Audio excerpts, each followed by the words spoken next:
We'd just like to take this opportunity at Bendigo Health Emergency Department and the whole health network just to remind everybody in these extreme weather conditions the importance of looking after each other, staying out of the heat, drinking plenty of fluids, looking after our elderly relatives and work colleagues. We've noticed quite a dramatic increase in our workload through heat-related illness and heat-related injuries, and just want to remind everyone to check on their elderly relatives, stay indoors in the air conditioning and drink plenty of fluids. Is there a number of how much the increase has been over the last 24 hours? We haven't sort of got hard statistics yet, but we're probably looking at sort of 40 to 50% increase in our workload through purely heat-related illnesses, yes. I guess what sort of condition are people sort of in and now? I guess who's being treated? Yeah, we're seeing a really broad range of people, broader than we typically do. Predictably, we've got a lot of elderly people coming through with dehydration and sort of associated vomiting, collapses and being unwell through that mechanism. But also a lot of outdoor workers that we don't normally see. Young guys working, tradesmen working outside, working up on roofs. Quite a broad spectrum of people in really, really serious conditions. Quite a number have been admitted to hospital with dehydration, kidney failure related to dehydration. So that's an unusual thing. I think it's a factor of the extremely hot weather, but also the duration of this. Typically we see 1 or 2 hot days, but not 2, 3, 4 days as we have this time. How serious are some of the people in there? There's people that, if they hadn't got treated, may have died from the direct effects of heat. The temperature is only set to increase from here on out, so what can we do to sort of prevent the further people coming through? Yeah, I'd really strongly encourage anyone to basically not go outside unless there's a really, really good reason to do that.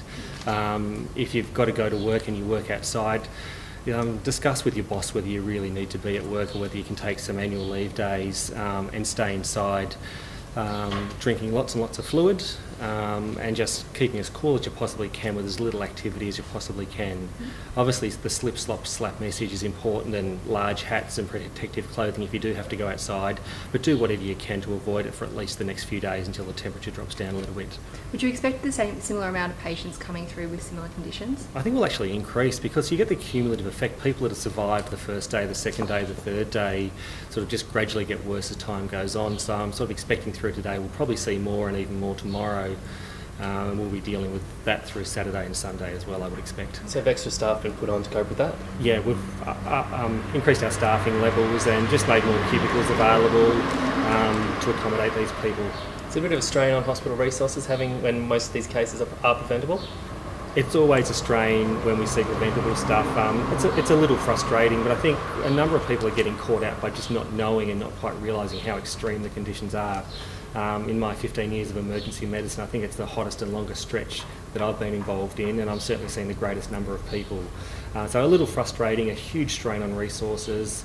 We've got more staff in and we're sort of managing to cope at the moment. Is there any particular message on how much extra water we should be drinking and when we should be drinking? Is it sort of as soon as we get up or just when we're starting to feel ill? You need to start, by the time you start feeling ill, you've almost missed the boat. You really need to start drinking water from the minute you get up, not sort of trying to use coffee, tea or heaven forbid alcohol as a substitute for water, and just drinking constantly through the day.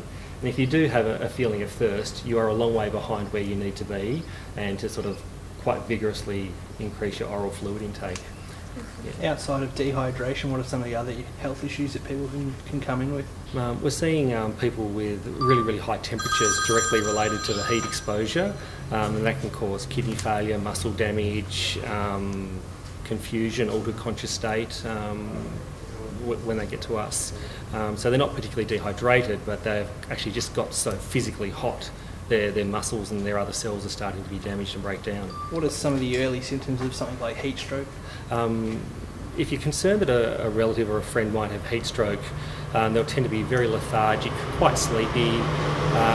They may be complaining of a headache, they may start vomiting, maybe dizzy, potentially dizzy when they stand up, or so lethargic and unwell they actually can't get up off the couch or get out of bed and not in a condition to continue drinking. And that's when we really should be seeing them. And with the weekend coming up, any advice for the guys that are going to go out on the cricket pitch or the tennis court? Don't. Just straight up don't, because no matter how fit you are or how good you think your endurance is, the conditions are too extreme to be doing outdoor sports. So I would urge those that are running enthusiasts, cyclists, any outdoor activity, just give it a rest. Give it a rest until the temperatures drop down a little bit.